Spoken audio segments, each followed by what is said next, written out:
भगवान का भजन हो जाना, इसके माध्यम से भगवत स्मरण हो जाना, ये बहुत कठिन विषय है। क्योंकि मनुष्य के शरीर से संपूर्ण कार्य किया जा सकता है, पर भजन का जब समय होता है तब उसमें बल प्राप्त नहीं हो पाता।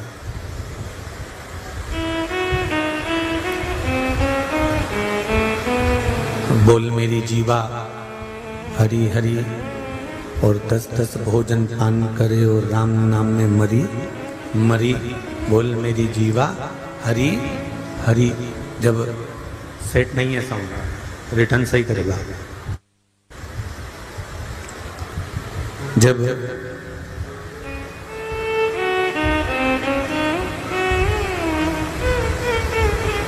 भोजन का समय होता है या भोजन करने का समय होता है या भोजन प्राप्ति का समय होता है, प्राप्ति का समय होता है, तब ये जिह्वा अपना असर दिखाती है।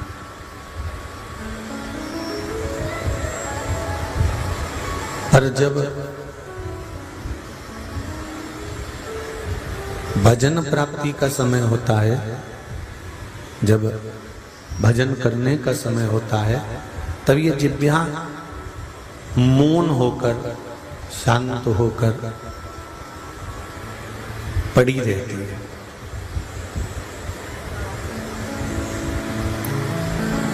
ये जिह्वा का कुछ क्रम ही ऐसा है।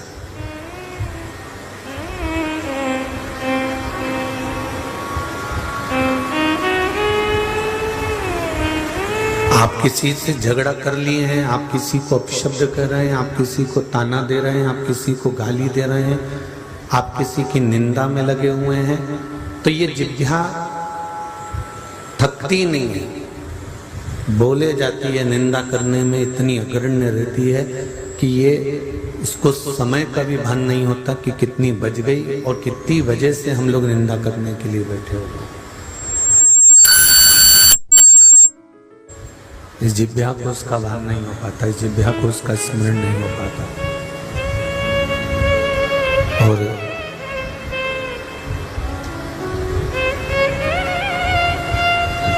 जब भजन का समय होता है, नाम कीर्तन, ये सब बक्से बंद हैं, ये वाले समय होता है, तब उस नाम कीर्तन के अनुसार एक समय देखकर बैठा जाता है और समय देखकर उठा जाता है।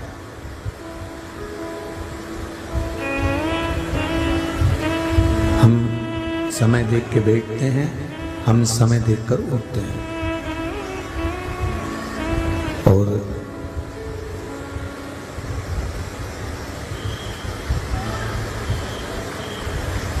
शिव पुराण कह रही है भगवान शंकर का भजन कराए, भगवान शंकर का कीर्तन कराए, भगवान शंकर की कथा कर रही है, मंत्र जाप, नाम जाप, स्मरण कर रहा है, भगवान की कथा का स्मरण वर्णन कर रहा है कि ये तो चल रहे हैं बाबू, ये दोनों चालू हैं, ये देख लो शंभू। जब कीर्तन का जो समय होता है उसमें हम समय देखकर बैठना और समय देखकर उठना,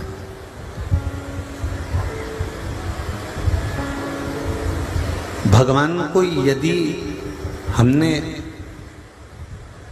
थोड़ा बहुत भी दिया है, हमने परमात्मा को अगर थोड़ा बहुत भी समर्पित करा है, हमने भगवान को अगर थोड़ा बहुत भी दिया है, तो उसको हम 50 बार स्मरण कर कर रखते हैं कि मैंने भगवान को ये मुकुट चढ़ाया था, मैंने भगवान के लिए वस्त्र बनवाए थे, मैंने भगवान के लिए ये भोजन बनवाया था, ये मैंने भगवान के लिए 56 भोग तैयार करे थे, मैंने भगवान के लिए ये उपवास किया था, ये व्रत करा था, ये साधना करी थी। इसको हम स्मरण बार बार करते हैं, इसको हम याद बार बार करते हैं। पर शिव महापुराण की कथा कहती है कि भगवान के लिए जो तुमने किया है,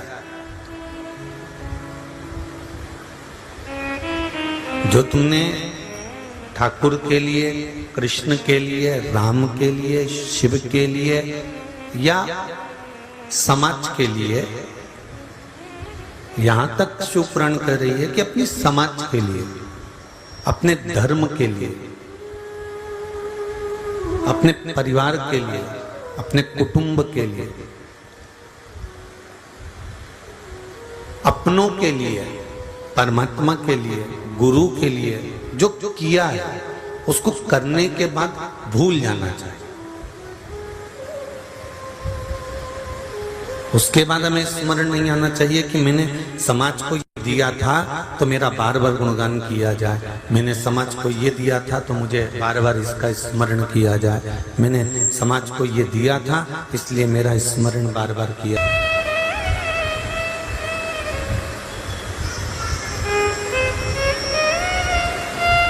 गुरु को दे दिया उसके बाद मैं भूल जा, परमात्मा को दे दिया उसके बाद मैं भूल जा,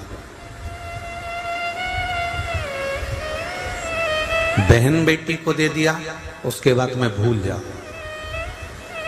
गौ माता को रोटी दे दी उसके बाद मैं भूल जाओ। ये मत बोलना कि अब भी तो मैंने 15 मिनट पहले तो रोटी दी थी, गाय आई थी और फिर गाय आकर खड़ी हो गई, फिर रोटी दो, तो उसको दे दी ना, भूल जाओ कि हमने 15 मिनट पहले दिया या 20 मिनट पहले दिया या 25 मिनट पहले दिया या 40 मिनट पहले दिया, या इसका स्मरण आप भूल जाइए।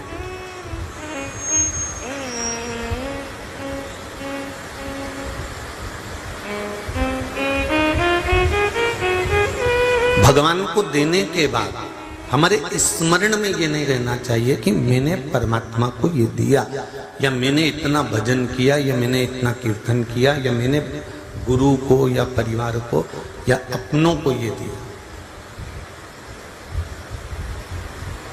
अच्छा कर्म करने के बाद भूल जाना चाहिए, पर बुरा कर्म करने के बाद में भूलना नहीं।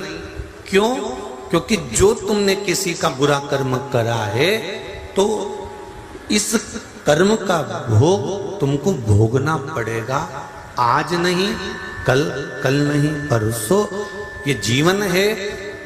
पहले का समय था कि लोग मरने के बाद फिर नरक जाते थे और नरक का भोग भोगते थे, नरक में चले जाते थे, नरक का भोग भोगा करते थे। ये पहले का समय था।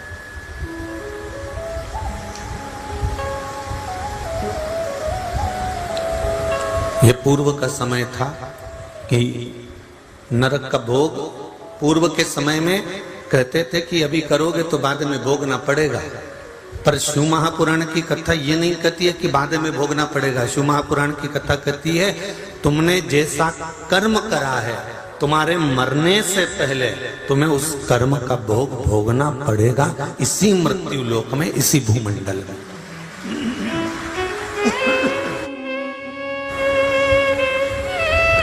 इसी भूमंडल में, इसी मृत्यु लोक में तुमको भोगना पड़ेगा। ये बंद है।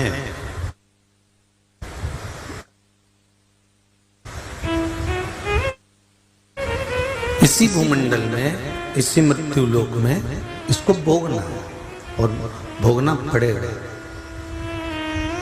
और मृत्यु लोक में,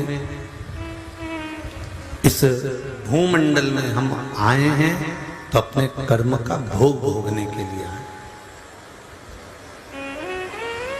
इस भूमंडल में यदि हम आए हैं तो अपने भोग को भोगने के लिए। इसलिए पहले भी कथा में कहा, मत बुरे कर्म कर बंदे, मत बुरे कर्म कर बंदे, वरना पछताएगा।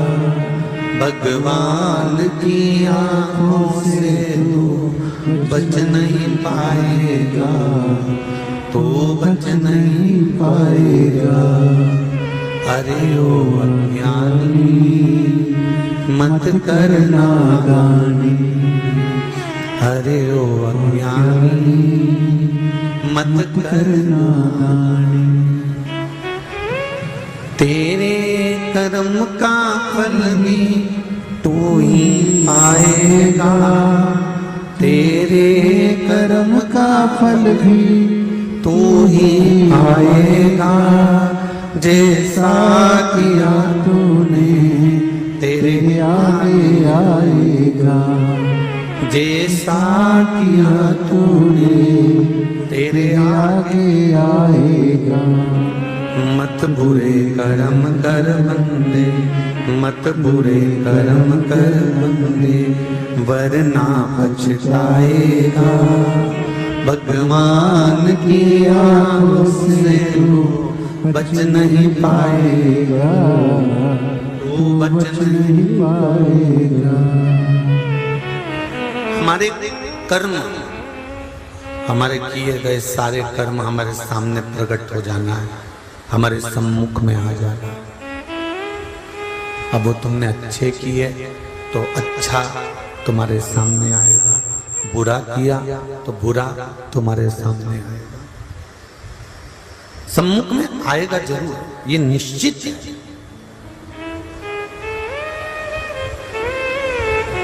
अच्छा, एक प्रैक्टिकल कर देखिएगा, छोटा सा प्रैक्टिकल है, आप जरूर करिएगा कि एक बंद कमरे में,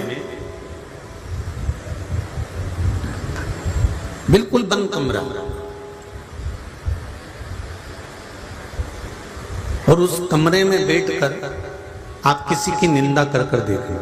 एक प्रैक्टिकल करके देखना छोटा सा, कि बंद कमरे में बैठे और किसी की निंदा करने कर कर,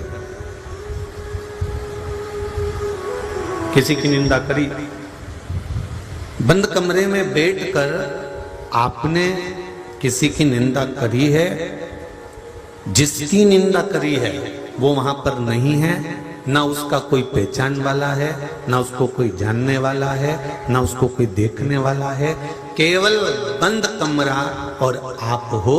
प्रैक्टिकल करके देखना, जिसकी तुमने निंदा करी है 15-20 दिन होंगे और तुमने निंदा करी और उस तक खबर पहुंच जाएगी, भले कोई था कि नहीं था।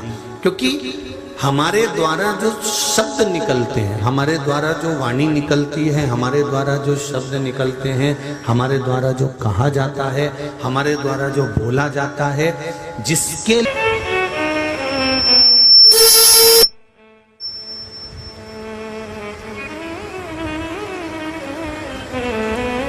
हमने जिसके लिए बोला वो वाणी वहां तक पहुंच जाएगी। अब समझिए, सिर में दर्द हो रहा है, गोली सिर की तुमने सिर पे मली है क्या? जम के तो बोलो नहीं, उसको खाइए। गोली खाने के बाद कहां गई? पेट के अंदर। बंद क्या हो गया? जम के तो बोलो सिर। हाथ में दर्द था, गोली हाथ पे नहीं मली है, गोली खाई गई पेट में, दर्द बंद कहां का हुआ? हाथ का। कमर में दर्द था, गोली खाई गई पेट में, पर कमर का दर्द बंद हो गया। गोली को कैसे मालूम कि सिर ही बंद करना है?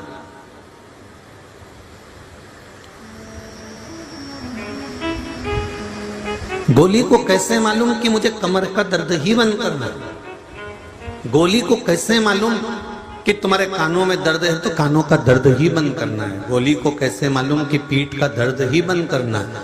खाई थी, पेट में गई थी, पर उस गोली का असर इस रक्त में मिलकर, इस शरीर में मिलकर उस जगह तक पहुंच जाता है जिस जगह पर वो दर्द हो रहा है। उसी तरह हम एकांत में बैठकर भी अगर भजन कर रहे हैं, कहीं एकांत में बैठकर भी मंत्र जाप कर रहे हैं, कहीं एकांत में बैठकर भी हम उसको याद कर रहे हैं, कहीं एकांत में बैठकर भी हम उसके स्मरण कर रहे हैं, तो ये निश्चित है तुम 7 ताले में बंद होकर भी परमात्मा का भजन करो तो भी उस परमात्मा तक आवाज पहुंच ही जाती है कि ये मुझे याद कर रहा है। बंद कमरे में करी गई निंदा उस तक पहुंच जाती है कि इसने मेरे लिए ये बोला है, किसी ने नहीं बताया, कोई बोला ही नहीं, फिर भी हमारी वाइब्रेट, हमारे शरीर का बल वहां तक पहुंच जाता है और बता देता है, हमारी तरंगे बता देती है कि इसने निंदा करी।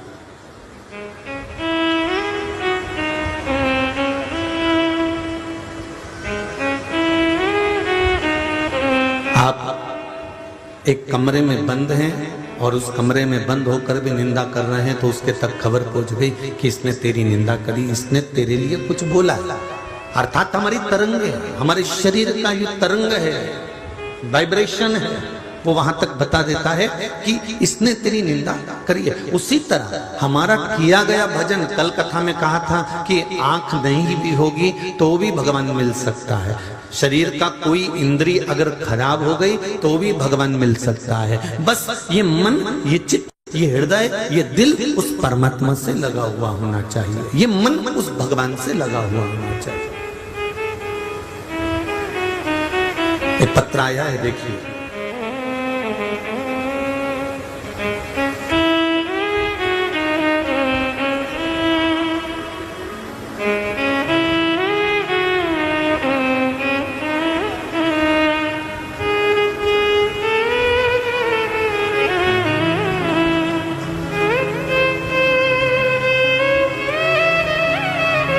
तेरी कृपा बिना न हिले एक भी अणु, लेते हैं श्वास तेरी कृपा से।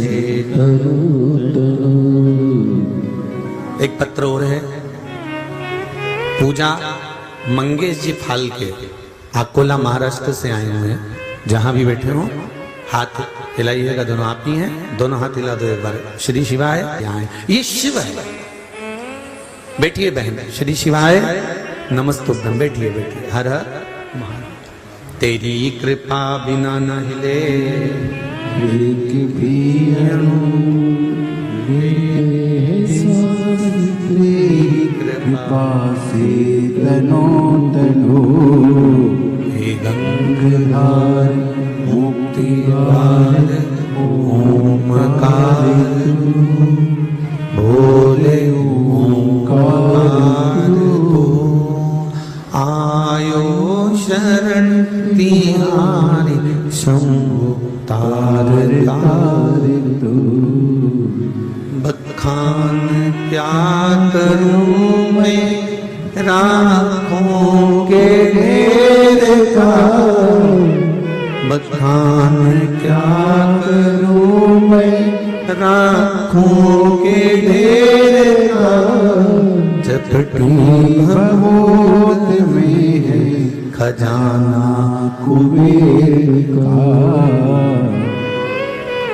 हमारा किया गया भजन, हमारा किया गया स्मरण, हमारा किया गया कीर्तन, हमारा किया गया मंत्र जाप, हमारा किया गया नाम जाप, हमारे द्वारा किया गया भगवत स्मरण का कहीं ना कहीं उसका फल हमको इसी जन्म में, अगले जन्म की कोई गारंटी नहीं साहब। और हम तो कह ही नहीं सकते कि अगले जन्म में हम कहाँ होंगे और तुम कहाँ होगे, कोई गारंटी है? और कहीं का ऐसा महाराज मिलता हो जो तुमको अगले जन्म की गारंटी लेता हो तो बात दूसरी है। फिर हम भी पूछ लेंगे, क्या अगले जन्म में तुम देख कर आए थे कि हम कौन थे और तुम कौन थे? क्या मालूम कौन सा जन्म किसका कौन सा है, और कोई जरूरी नहीं है। शिव महापुराण की कथा यहाँ तक कहती है कि एक लोटा जल, एक बेलपत्र, एक चावल का दाना, एक पुष्प की पंखड़ी जो नित्य प्रति शिव को चढ़ाता है, शिव महापुराण की कथा कहती है कि उसका फिर कोई अगला जन्म नहीं होता, वो शिव में ही समा जाता है, वो जन्म और मरण के प्रपंच से छूट जाता है। जगत